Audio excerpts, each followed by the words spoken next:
Meteorologist Dan Cianca. Dan, what are you tracking? Well, Aaron, we just talked about rainfall and potentially some on the way, but the other thing to talk about was the warm temperatures today. It was pretty mild out there. We saw many locations with highs in the mid-60s, which is warm for this time of year. And at this hour, it is still 60 in Salinas and Soledad, so still very mild out there across the central coast. I do have one alert to tell you about. A high surf advisory goes into effect at 6 a.m. tomorrow morning and will last through 6 a.m. on Saturday. This again will affect west and northwest facing beaches as some big swells come in out of the west-northwest. We could see breaking waves up to 20, maybe 25 feet in some locations. So please just be careful near the water. We'll see an enhanced risk of rip currents as well.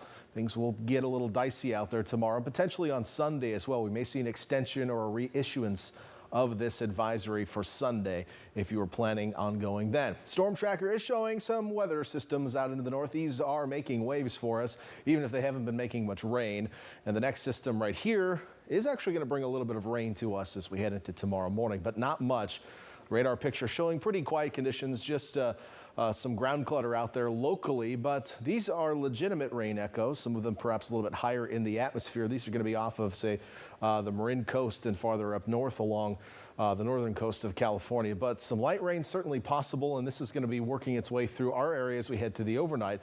The latest model run is just showing some light precipitation, mostly from the Monterey Bay northward, upward of a couple hundredths of an inch, so I don't expect anything crazy. But as far as timing is concerned, it's going to be after midnight tonight into around perhaps the morning commute. So if you're taking the Highway 17, excuse me, I'm not from Southern California. If you're taking Highway 17 up over the hill into the Bay Area, some wet roads will be possible on that morning commute tomorrow morning and really up into the Bay Area as well. Elsewhere around the Monterey Bay, patchy at best, I would say, as far as wet roads are concerned through that morning commute. And farther south, you're in the clear. I don't think we'll see much, if anything, in Salinas Valley, for example. As we head into the afternoon tomorrow, partly cloudy skies. Can't rule out a couple sprinkles across Santa Cruz County, but for the rest of the day, it should be a pretty decent day out there. Temperature's still pretty mild. We will cool off a bit later in the afternoon, and some low clouds will be possible on the coast. Temperature-wise tomorrow, seasonable to slightly warm, 60s in Santa Cruz and Capitola, upper 50s to low 60s in the Santa Cruz Mountain Valleys. East shore of the Bay and inland will see highs in the 60s as well. Pretty comfortable day in Watsonville. Salinas about 5 degrees above normal tomorrow at 66. And Hollister, you top out at 63. Over to the Monterey Peninsula, your normal high in Monterey is 59 degrees. Going to hit 64 tomorrow, so that is warm for this time of year. Same in Carmel, and then farther south, the Salinas Valley will see highs in the mid-60s. So a pretty mild day, even with that weak cold front coming through overnight tonight.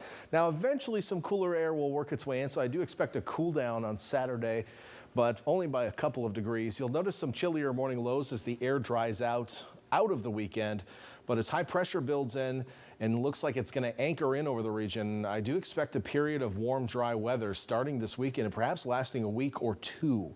So not a lot of rain in that forecast anytime soon. And then we look at our inland forecast as well. You're going to get a bit of a cool down on Saturday, then a cold morning lows out of the weekend, but warm afternoon highs, and certainly high temperatures 10 degrees plus, normal for this time of year will be likely, I think, as we head toward the end of next week. We're back after this.